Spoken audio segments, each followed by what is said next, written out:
Hey everyone, welcome back to my channel Sweety lifestyle. তো আজকে যাচ্ছি আমার একটা ছোট্ট ভাইয়ের বার্থডেতে, মানে রিকের ভাইয়ের বার্থডেতে যাচ্ছি। তার আগে আমরা কিনে নেবো কিছু ডেকোরেশনের জিনিস, যেহেতু আমরা এখান থেকে কিছু জিনিসপত্র কিনে একেবারে বাড়িতে গিয়ে ডেকোরেশন করে তারপর ওকে সারপ্রাইজ দেবো, সেটা আমরা ভেবেছি। তো এখান থেকে দেখো কিছু কেনাকাটি করে নিলাম। এখান থেকে নিয়ে নিলাম কিছু মিষ্টি নিতে নিতে আমিও একটা গিফট কিনেছিলাম, তারপরে নিজেও একটা মিষ্টি ট্রাই করলাম, যেটা হচ্ছে কাজু কাতলি, যেটা আমার খুবই ভালো লাগে। তোমাদের কেমন লাগে অবভিয়াসলি কমেন্ট করে জানি। তারপরে পৌঁছে যাবো হচ্ছে ওদের বাড়িতে গিয়ে দেখি হচ্ছে গিয়ে আগে পায়েস রেডি হচ্ছে, রান্না বান্না সব জোগাড় হচ্ছে। এখানে হচ্ছে গিয়ে আমরা ডেকোরেশনে বসে গেছি, যেহেতু অনেকটা দেরি হয়ে গেছে, অনেকটা খাটনি করার পরে আমরা অনেকটা চেষ্টা করেছি যে ওর মনের মতো করে কিছু একটা সারপ্রাইজ দেওয়ার মতো। তো এখানে হচ্ছে ওর মা কি বোঝাচ্ছিল আমি ঠিক মনে করতে পারছি না, কি বলতে চাইছিল, হয়তো কিছু বলছিল। দেন এখানে দেখতে পাচ্ছ মোটামুটি তো ডেকোরেশন আমাদের চলছে। তারপর ডেকোরেশন করতে করতে যা গরম পড়েছিল, ঘেমে পুরো স্নান। তারপরে ফাইনালি আমাদের ডেকোরেশন তো কমপ্লিট হলো। এখানে রান্নাও প্রায় চলছে বলতে গেলে। এই করতে করতে আমাদের কিন্তু 9টা পার হয়ে গেছিল, আর কেক কাটিং করতে তো অনেকই লেট হয়ে গেছে। আজকে কিন্তু মেনুতে রয়েছে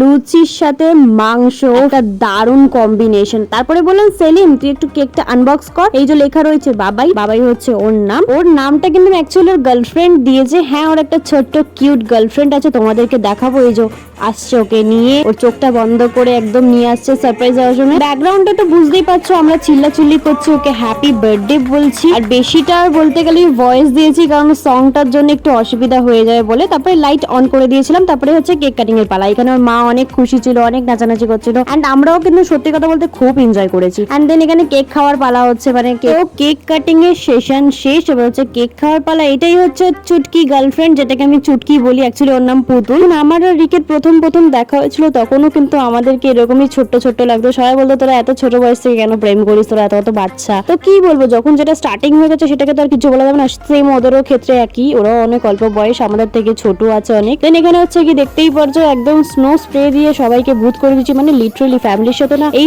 টাইমগুলো স্পেন্ড করতে এত বেশি ভালো লাগে, এন্ড খুব এনজয়ও হয় যে ফ্যামিলিকে সময় দিচ্ছি। মানে ওর ফ্যামিলি বলো আমার ফ্যামিলি বলো একই ব্যাপার, সময় দেওয়া সবাইকেই উচিত। আমি মনে করি আমার ফ্যামিলি হচ্ছে কি আমার কাছে সব থেকে বেশি আপন। বাইরের ফ্রেন্ডসদের থেকে আমি বেশি আমার ফ্যামিলিদেরকে বেশি ইম্পর্টেন্স মনে করি। বন্ধু বান্ধব তো জীবনে আসবে আর যাবে, কিন্তু ফ্যামিলির লোক কখনো যাবে না, তারা সবসময় থেকে যাবে পাশে। তো এখানে দেখতে পাচ্ছ এই কেক কাটিং কমপ্লিট হয়ে গেল। তারপর হচ্ছে কি মা ওকে পায়েস খাইয়ে আশীর্বাদ করছে, যেহেতু এটা করা হয়নি, অনেকটা রাত হয়ে গেছিল বলে ওকে তাড়াতাড়ি করে খাওয়ানো হচ্ছিল, যেহেতু পুতুলকেও বাড়ি যেতে হবে, অনেকটা রাত হয়ে গেছে। এখানে বলছিলাম সেলিম কেমন হচ্ছে রান্না, মানে একটু বল, এত কষ্ট করে সবাই মিলে বানিয়েছে, রান্নাটা করেছে, এবার তুই একটুখানি বল। এখানে হচ্ছে কি এ তো নাচ করছে, ও ওদিকে খাচ্ছে, মানে যা তা। তারপরে হচ্ছে গিয়ে ওর ভাইয়ের বার্থডে বলে কথা, ওই 3টে ডগিকে স্পেশাল ট্রিটমেন্ট তো সবসময় দেয়, আর বার্থডেতে ট্রিট দেবে না এটা হতেই পারে না। এই বাচ্চাগুলো সবসময় ওদের সাথে থাকে। এদের মধ্যে কিন্তু রনও রয়েছে, দেখতে পাচ্ছ এই সামনের দিকেরটা। তারপরে চলে যাচ্ছি এবারে খাওয়া দাওয়ার পর্বতে। আমাদের তো অনেকটাই বেশি রাত হয়ে গেছে, প্রায় 11:30 তো বেজেই গেছে, বাড়ি তো যেতেই হবে। কেক কাটিং এর পর তো কেকই খাওয়া হয়নি, তাই জন্য ভাবলাম চলো আগে কেকটা খাওয়া যাক। তারপর এখানে আমি আমার খাবার দাবার খুবই এনজয় করছি, খাবার দাবার তো খুবই ভালো বানিয়েছে, আমি খুব মজা করছি। তো তোমাদের ভিডিওটা কেমন লাগছে অবভিয়াসলি কমেন্ট করতে ভুলো না, আর ভিডিওতে নতুন থাকলে অবভিয়াসলি লাইক করো আর চ্যানেলটাকে সাবস্ক্রাইব করো। তো আজকের জন্য এখানেই ভিডিওটা এন্ড করছি, দেখা হচ্ছে নতুন ব্লগ নিয়ে।